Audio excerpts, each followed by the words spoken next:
It's Chris. We are pretty much halfway through 2023. We have gone through 6 months worth of crowdfunding projects. What are the ones that I'm looking back at and going, these were my favorite ones? These were the best ones, in my opinion, so far this year. And why? And what can we learn from them? And what should other campaigns be looking at? Because it's not just, okay, it's a great game. Okay, it's a great FOMO. Okay, it's a great exclusives, right? It's a combination of all of these things that make you go, I want to get this, right? Because nowadays there's all sorts of competition, retail, crowdfunding, GameFound, Kickstarter, backer kit. Why should I get it? Why should I get it now? Why should I support you on crowdfunding versus retail, right? Let me show you examples of things that make me go, I want to get this. This is how you do it. 10-1. Let's go. Now, number 10, Meridians. You didn't hear of this one unless you watched my roundups. I did it. It's an abstract game in the line of Go from one of the Japanese designers over in Japan, coming to crowdfunding. He's done a bunch of abstract games. This one, it looks by far and away the most appealing. The only issue was I just didn't know if I wanted to pay for Go Stones, like glass Go Stones, to utilize this on a hard wooden board. I went for the portability with the cloth mat and the little wooden tokens. Am I going to regret that? Maybe, but maybe not, because I love the portability and it gives me the vibe of Go, only a more simplistic version that I can actually get play with my wife, because abstracts, good, freaking amazing abstracts, are really hard to come by. And I'm not talking about abstracts with a theme. I'm talking about abstracts like GIF series. I am a huge fan of the GIF series. And so when I saw this and the combination of Go, you basically, if your two tiles are not able to see each other, then they're dead. And you're trying to make all of your other opponents dead. Now you're going to look at this and go, Chris, that's a lot of money. Well, it's $12,000, folks. $12,000 for an abstract, 160 backers. It looks beautiful. I'm super happy with this. Again, my only regret is maybe not getting this wooden board with these larger pieces. I love the idea of it. I love the practicality of it. There's the rule example that I just showed you. It's all out there. Here's the portable edition that I'm going to get. I'm super happy with it so far, and we're going to see where it goes, but it's clearly, in a way, number 10 on this list for a reason, because I love freaking abstracts. Now, number 9, this was a tough one for me because I feel kind of mixed on this one, right? Search for Lost Species, the evolution, if you will, of Search for Planet X. The next level of this style game. Now, the only issue I had with it was, and the reason I'm not getting it, is there wasn't really incentive to get it on crowdfunding. The only incentive was to get it earlier. The price point was fine. The availability was fine. The game looks incredibly solid. And this is one of those ones where I have to occasionally put my foot in my mouth and say, I'm going to back it anyway just to support the publisher on crowdfunding. CMYK, I did that with the Daybreak Pandemic-esque style game that was on BackerKit last year. I did that for that one. Probably not going to be a value pick, but this one just looks incredible. And so it's on my radar just because it wasn't on my radar prior to the crowdfunding campaign.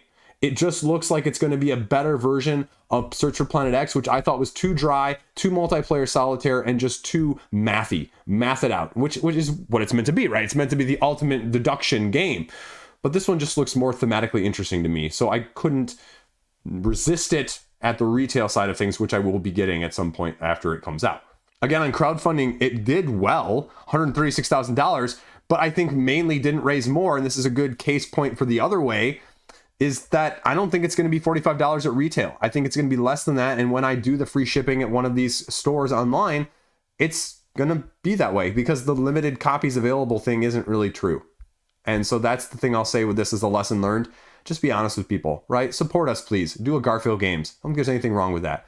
I don't need these, especially in a deduction game. It's fine. Looks beautiful. Again, game looks incredibly solid. Going to be very happy with it by the time it comes to the market. Number 8. Number 8 here is going back over to Board Game Tables All Play, as they're formerly known as Board Game Tables. One of their previous campaigns from earlier in the year, Chomp, Sale, Couture, and Mindspace. Now, as with any of these multi-game campaigns, I say get the one that appeals to you. Get the ones that appeal to you. Do not buy everything. However, Board Game Tables All Play, I can't help myself sometimes, it just comes out of the mouth naturally, has really found their niche of bringing interesting games that are beautifully aesthetically pleasing with some solid gameplay as a whole and showing them off and making the price point worth it from a backing standpoint, to the tune of $500,000 with this one, which is relatively impressive again for 4 small box games. And you can see here, I did Sail.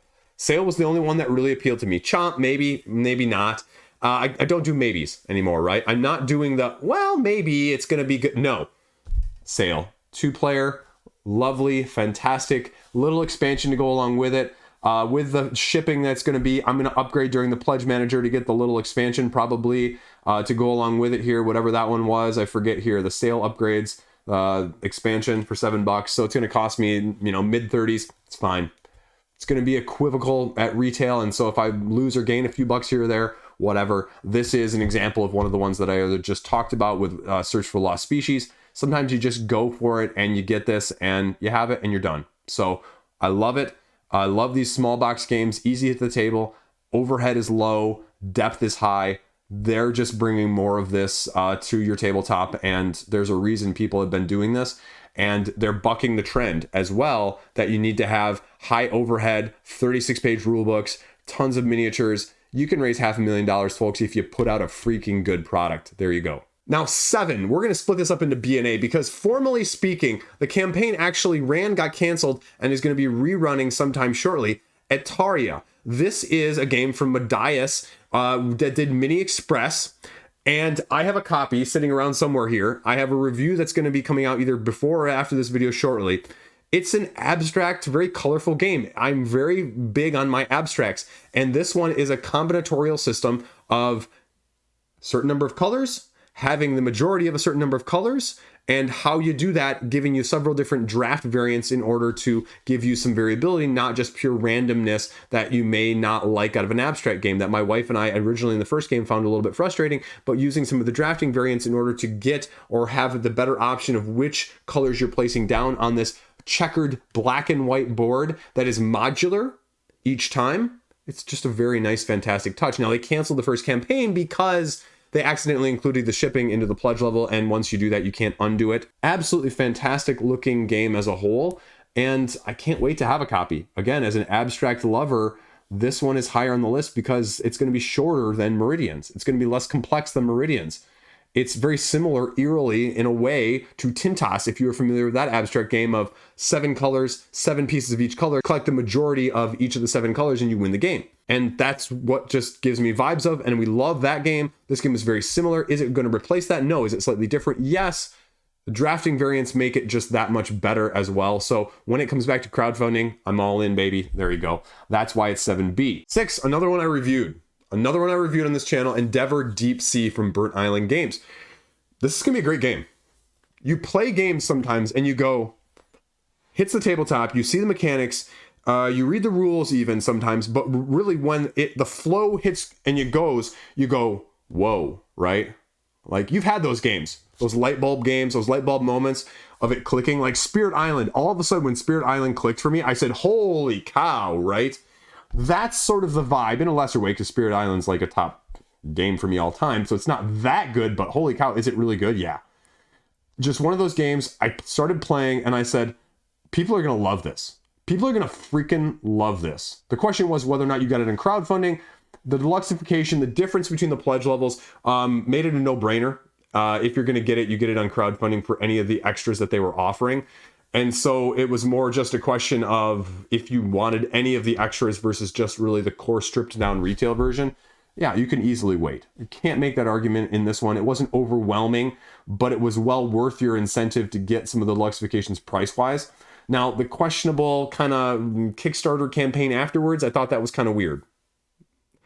I would have thought that a pledge manager would have taken a lesser cut than Kickstarter to use that as your secondary one, but I'll take the extra stretch goals either way, so no complaints. But I'm going to tell you right now, and as I said during my review, this is going to be a top 10 game for people, whatever year it ends up being reviewed for top 10 lists. I'll tell you that right now. It's probably for me, but again, I'm looking at the wider mass appeal, and I'm telling you from that aspect too as well, it is.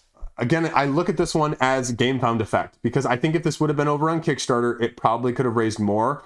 I mean, it got, like 5 digits on Kickstarter as the secondary one that I mentioned, but I think this underachieved as $300,000. And I'll make the argument that, actually that's really good at 4,000 backers. That shows you what the price point is, because I just did the roundup for this past week, and then we had games that were funding with less backers than this by a third were getting 3 times this amount of funding. So that also tells you that Burnt Island, the combination of Burnt Island and Grand Gamers Guild here, even with the deluxeified level, $69, deluxeified Euro style games on crowdfunding don't come for $69, folks, most of the time, especially with the stretch goals that you're getting with this.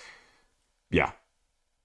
That's the other aspect of things that made it, if you're really seriously looking at this, between this, the deluxe upgrade pack is $25 alone. The retail's $59. So yeah, retail won't be $59, but $25 upgrade pack, yeah, crowdfunding. You can see why I'm saying that now. The flow is just smooth. The mechanics all work. They tie in together. I can see how the pieces go. It makes you happy. It's tense, but it doesn't give you too much at the same time. It's a perfect blend of things. It gives me vibes of almost like a Hansa Teutonica, if you will, in a good way. And that's why it was clearly going to be on this list, no matter what. Number 5, you can argue that maybe this should have been higher, but personally speaking, for me, I'm going outside of my comfort zone, and I'm saying The Elder Scrolls, Betrayal of the Second Era from Chip Theory Games, just because, again, the question was, can you adapt? Can you do Elder Scrolls, right? And I think people were very happy with what they saw.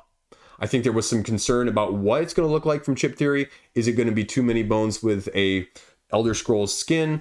Is it going to be different enough? How much is the actual game going to go for? That was all of these questions were answered, and people were relatively happy, because otherwise you don't raise $4.5 million on crowdfunding, right?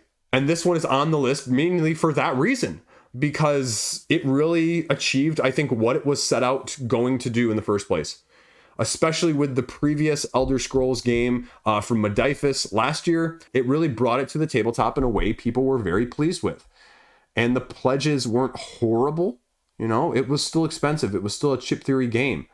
And you're still going to be paying, $250 for the all-in.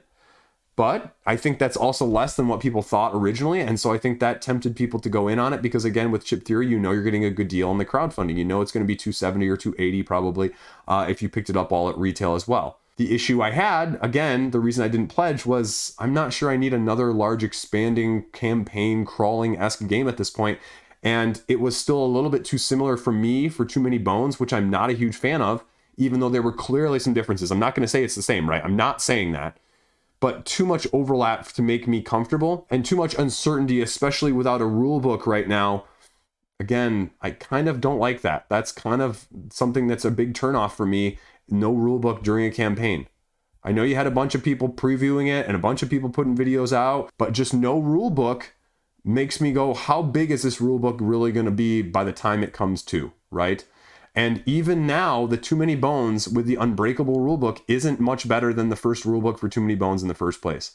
And with some of these videos, you can't tell how much people have internalized, how much people have rules overhead already, or how much these single scenarios that people play through are encapsulating what the true full experience is going to be, right? I looked at Stalker when it just recently launched in Awakened Realms. They've got the great 4-page how to play, here you go, pull it out and go. But then they've got the 12-page basic rules, right? But then there's 36 pages of full rules. So I feel like these videos could have easily been the 4-page rule books, or even maybe the 12-page rule books, and you don't fully know what all those 36 pages are going to be. And some of that fleshed out 24-page difference might be the difference between you backing it and not being interested in it from some of the things you just don't know. Either way, smashing success. Super interested to see where it goes, and if you see more of this in the future, because they've got the license. So going to be really curious, really interested to see. Good job. Number 4, again, one that exceeded expectations that I wasn't sure was going to live up to, but again, one of those campaigns where you just kind of never know what's going to happen. And this is Let's Go to Japan from AEG, because AEG's other offerings have been sort of mixed all over the place. Now they've done really well with the more recent expansions, Quattro, for their primary line of games. But this one was a relative unknown. I looked at it as sort of a set selection drafting game, and I love the theme. I love the mechanics. But did I get it on crowdfunding? And the answer was no, I didn't. Because I looked at myself and I said, why am I getting it on crowdfunding for this extra money? And you're getting the upgraded components and the expansion. And I think the expansion looks great. but I'm not sure these porcelain bowls were enough to incentivize me. They're cool. Don't get me wrong. Awesome, cool, completely different gimmick. Worked really well to incentivize people that are otherwise a little bit numb to the crowdfunding usual deluxeifications. And I think it pulled in a lot of people from those aspects. Again, if you had said to me that this was going to raise over $500,000, I would have said, holy cow. Well, it raised over $700,000 for a game that was priced between $39, but for the most part, $69 as well. That's super impressive. That's super impressive for this style of light, hour-esque filler game. I love it. And I love seeing this as well as all plays things do well, because you know what that means more of, folks? It means more of this in the future because companies are, again, seeing this viable. Because you know what? I can still support AEG at retail and support them in the different way because I don't want the deluxeifications. And both are equally okay. Do not forget that. That's why it's number 4. Easily on this list. What's number 3 on this list of best crowdfunding campaigns? Now, this one, again, probably not going to surprise you too much because I have to go with Guards of Atlantis 2, right? The reprint. Not just because I ended up paying way too much for the new stuff, because I did, right? I sort of had a pseudo offer from the designer, but you know, I always feel weird about that, especially when the crowdfunding campaign is live. And so it's kind of this weird, awkward dance. And so that was one of those where I just kind of said, I'm going to pledge anyway. And see what happens, right? So I've got it all. I've got it all then. Now, the one thing I'll say, though, the best thing about this campaign was that the price point to just get the base game was an absolute great value. It's like $75. And so I'm really surprised actually more people didn't get in from that aspect. At the same time, like I said during my review, if this game isn't for you, it doesn't matter how good it is. It's a great, forking, fantastic game.